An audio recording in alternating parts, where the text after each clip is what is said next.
لا الہ الا اللہ لا الہ نام رکھنے میں، وراثت کے مسائل میں، نکاح طلاق کے مسائل میں، میاں بیوی کے جھگڑوں میں اگر آپ شریعت سے فیصلہ کرائیں تو 2 منٹ میں پتہ چل جائے گا کون صحیح ہے اور کون.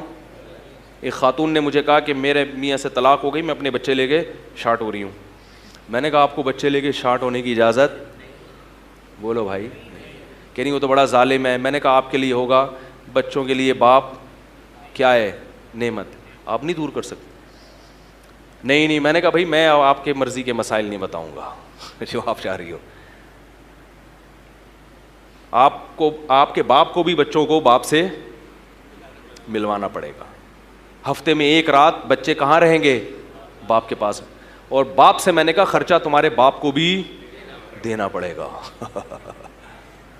خرچہ تمہارے باپ کو بھی دینا پڑے گا. خرچہ تم دو گے ساری زندگی، جب تک بیٹیوں کی شادی نہیں ہو جاتی اور بچے بالغ نہیں ہوتے یا کمانا نہیں شروع کر دیتے اس وقت تک تم دو گے، لیکن تمہاری بیوی بچوں کو ملانے سے روک. لیکن ایسا معاشرے میں نہیں ہوتا. جس کی لاٹھی اس کی بھینس. عدالت جا کے پھر پھڈے کرتے ہیں، وہ ادھر چھینتا ہے وہ ادھر. ایک عجیب، خود بھی برباد اور دوسروں کو بھی برباد، خود بھی بے سکون. شریعت سے فیصلہ ہی نہیں کرواتے. جو کرواتے ہیں وہ ایسے بھی کیسز آئے ہیں. انہوں نے کہا ہم عدالت نہیں جائیں گے مفتی صاحب، کہ کسی عالم کے. میرے پاس بھی آئے ہیں بعض لوگ، مالی جھگڑے تھے ان کے، الحمدللہ بڑے آرام سے بیٹھ کے حل ہو گئے. کوئی پھڈا نہیں ہوا، بڑے آرام سے بیٹھ کے حل ہو گئے. لیکن لوگ مولویوں سے ڈرتے ہیں کہ کہیں یہ ٹکر نہ مار دیں، یہ پتہ نہیں کیا فیصلہ نہ کر دیں. تو یاد رکھو جب حق کی تلاش میں ہو تو پھر یہ نہ دیکھا کرو کہ میرے حق میں فیصلہ ہوگا یا میرے خلاف فیصلہ ہوگا. اور علماء کی ایک عجیب بات ہے، وہ یہ بھی بتا دیتے ہیں کہ اصل کیا ہے اس میں ہے بھائی، اصل کیا ہے. اور یہ بھی بتا دیتے ہیں کہ اس اصل کا آپ کے حق میں فیصلہ ہوگا نہیں کیونکہ آپ کے پاس گواہ نہیں ہے. اس لیے بہتر یہی ہے. مثال کے طور پر ایک آدمی نے کسی 1 کروڑ روپے کے کھا لیے، 1 کروڑ روپے کھا لیے مگر گواہ نہیں ہے. جس نے 1 کروڑ دیے ہیں اس کے پاس گواہ نہیں ہے. اب عدالت میں آپ جائیں گے نا تو عدالت آپ کو دیانتاً کیا ہے اللہ اور اللہ کا معاملہ کیا ہے وہ نہیں بتائے گی. عدالت کہے گی گواہ لے کر آؤ، نہیں ہے تو آپ کو کہے گی چلو جاؤ یہاں سے، گواہ نہیں. مفتی کے پاس آؤ گے تو جس نے کھائے ہیں نا مفتی اس کو پہلے اللہ کے عذاب سے ڈرائے گا. بولے گا فیصلہ تو میں تمہارے حق میں کر رہا ہوں کیونکہ گواہ نہیں ہے، لیکن یہ صرف دنیا کی حد تک فیصلہ ہوگا. آخرت میں کیا لگیں گے؟ طبیعت سے چترول لگیں گے ٹھیک ہے. یہ حلال نہیں ہوں گے تمہارے لیے. یہ بات جج نہیں بتائے گا کیونکہ وہ خود چند ججوں کے علاوہ وہ خود کئی لوگوں کے پیسے کھا کے بیٹھا ہوا ہوگا. بلکہ اس نے تو کھائے 1 کروڑ والے سے پیسے ہوں گے، گواہوں کو ویسے ہی سائڈ پہ لگا دیا ہوگا. بعض دفعہ جھوٹے گواہ ہوتے ہیں تو مفتی تو بتا دے گا کہ بھئی یہ گواہ ہیں، گواہ کی بیس پر فیصلہ تو تمہارے حق میں کر رہا ہوں، مگر حقیقت اللہ ہی بہتر جانتا ہے. یہ گواہ جھوٹ بول رہے ہیں تو یہ رقم تمہارے لیے حلال، کیونکہ نبی بھی یہ فیصلہ کرتے ہوئے بتاتے تھے. صحیح حدیث ہے، آپ صلی اللہ علیہ وسلم نے فرمایا، روایت کا مفہوم ہے کوئی جھوٹے گواہوں کے ذریعے مجھ سے فیصلہ کروا لے تو وہ چیز اس کے لیے حلال نہیں ہوگی. وہ آگ کا ایک ٹکڑا کھا رہا ہے اپنے لیے. کئی دفعہ ایسے ہوا کہ کیس ہوا تو وہ ڈر گیا سامنے والا.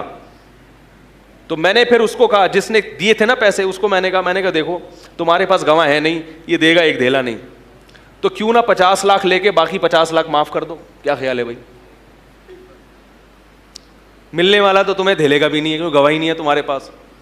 اس کو تو میں نے کہا ہم نے ڈرا دیا، ہم نے بول دیا بھائی پورے دو، لیکن اگر نہیں دے گا تو کوئی بھی کچھ، کہ ہمیں کیا پتا تم سچ بول رہے ہو. اس کو ہم نے کہا بھائی دیکھ اگر وہ 50 لاکھ لے کے باقی 50 لاکھ معاف کر دے تو کم از کم 50 تو تیرے لیے حلال ہو جائیں گے نا کیا خیال ہے اس پہ؟ کیونکہ وہ بھی مسلمان ہے، ڈرتا ہے. تو کیا ہوتا ہے پھر؟ کوئی ایک دھیلا بھی خرچ نہیں ہوتا اور فیصلہ آرام سے ہو جاتا ہے، اور مولوی صاحب کو بھی ثواب کے علاوہ کچھ بھی نہیں ملتا. سمجھ میں آ رہی ہے بات؟ مولوی صاحب کو ثواب کے علاوہ ان فیصلوں میں بولو بھائی کچھ بھی نہیں ملتا. یہ بھی آپ کو بتا رہا ہوں ہمارے اس میں کوئی ذاتی مفاد نہیں ہوتا. جبکہ عدالت میں لاکھوں روپے خرچ ہوتے ہیں، گالی گلوچ الگ، ہاتھ میں پھر بھی بولو بھائی کچھ نہیں آتا. تو ہمارے پاس اسلام ہے، غیر مسلموں کے پاس اسلام نہیں. ہمارے پاس لا ہے اللہ کی طرف سے نازل کردہ. اس لا کی روشنی میں ہم فیصلہ کروا سکتے ہیں. ان کے پاس کوئی آسمانی قانون نہیں ہے, اور قانون ہیں تو غلط ہیں جو انہوں نے بنائے ہوئے ہیں, بہت سے قوانین غلط ہیں.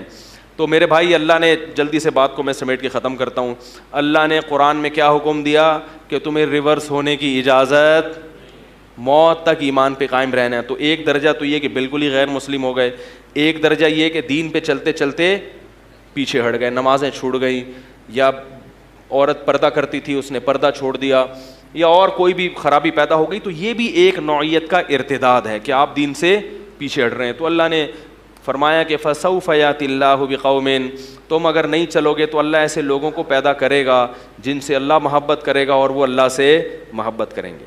تو اللہ نے بتا دیا کہ اللہ سے محبت اگر پیدا کر لو گے تو ریورس گیئر, بولو بھائی, نہیں لگے گا. تو محبت پیدا کرنے کا کیا طریقہ ہے, اور اسی موضوع پر پھر انشاءاللہ کچھ باتیں. میں ابھی تو اتنی بات تو سمجھ میں آ گئی نا کہ اللہ کو ہماری ضرورت نہیں ہے. اور یاد رکھو ویسے بھی کوئی عیاشی دنیا میں کر لے گا تو کتنے دن کرے گا, ختم, مرے گا تو تھوڑے دنوں میں 10-15 سال کی کہانی.